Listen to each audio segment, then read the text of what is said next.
Սանկտ Պետերբուրգ, սև ծուխ է բարձրանում Վալբերիսի պահեստից։ Հսկայական պահեստներն ուկրաինական դրոնների թիրախում են արդեն մեկ շաբաթից ավելի, ծուխը տեսանելի է տասնյակ կիլոմետրերից։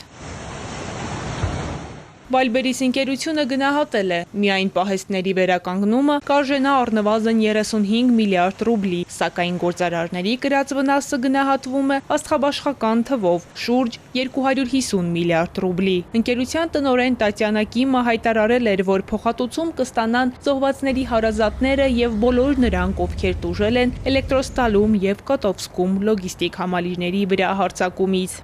Զոհվածների ընտանիքներն ընկերությունից կստանան 2 միլիոն ռուբլի, ծանր վիճակում գտնվող տուժածները 1 միլիոն ռուբլի։ Բացի այդ, մեր բոլոր գործընկերներին հուզում է մեր օբյեկտներում պահվող ապրանքների փոխհատուցման հարցը։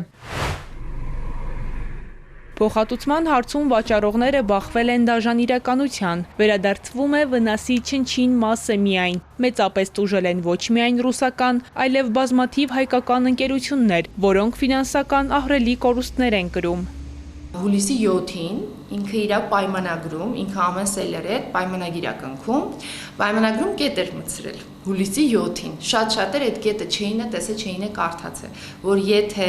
այդ ԱԹՍ-ի հարվածների հետևանքով պահեստը այրվի, մենք ոչ մի պատասխանատվություն չենք կրում ձեր ապրանքների համար։ Այսինքն չի փոխհատուցելու։ Հաշվարկ չի եղել, ոչ մի բան չի եղել, այսինքն իրանք մոտավորապես որոշել են, ինչքան կլիներ ինքնարժեքը, առանց իմանալու, որտեղ իրանք չեն հարցրել, իրանք գաղափար չունեն ինչքան է ինքնարժեքը այդ ապրանքի,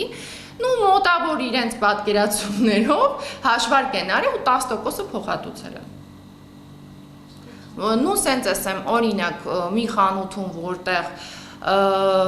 մոտ 800,000 դրամի ինքնարժեքի ապրանքի համար վճարել են 150,000 դրամ։ Հայաստանում Վալբերիսի դասերի մասնագետը նշում է, որ շատ հայ գործարարներ բիզնեսի մեջ են դրել իրենց վերջին խնայողությունները, վերցրել են վարկեր կամ նույնիսկ գրավադրել սեփական տունը ու հիմա կոտրած տաշտակի առջև հայտնվել։ Տուժել է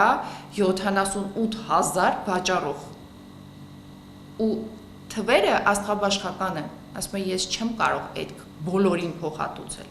Այս բային անելանելի վիճակ է, այսինքն այն մարդը, որ այլևս չունի գումար շարունակելու, ինքը ուղղակի փակում է խանութը։ Ինչ կարա լինի։ Ու սենց հիմա խառնաշփոթի մեջ մարդիկ մտածում են ինչ անեն, կամ ապրանքները հանեն պահեստից, բայց դա էլ է վճարովի մի ծախսել, դա է։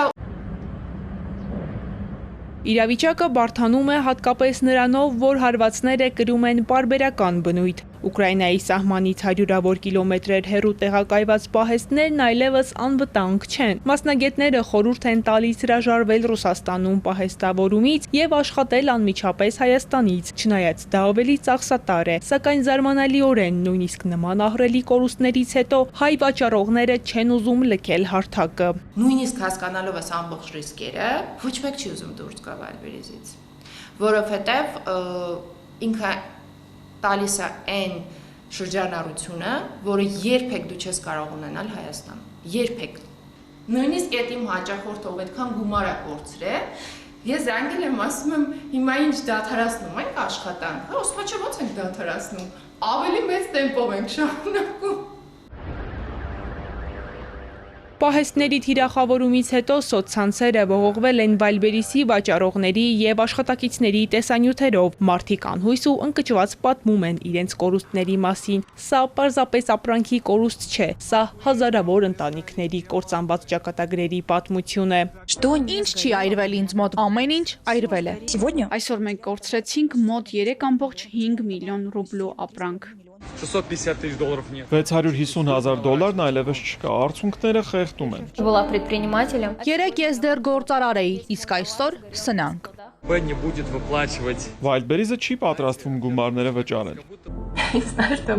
Կամ պատերազմը կտանի, կամ պետությունը հարկերով, չգիտեմ ինչ եմ անելու։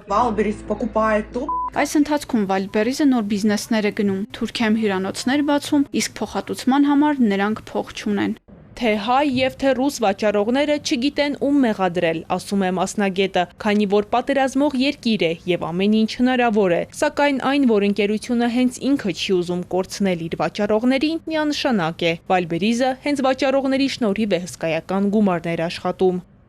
Ալինա Սահակյան, Ալեքսանդր Կիրոյան, Էպիկենտրոն։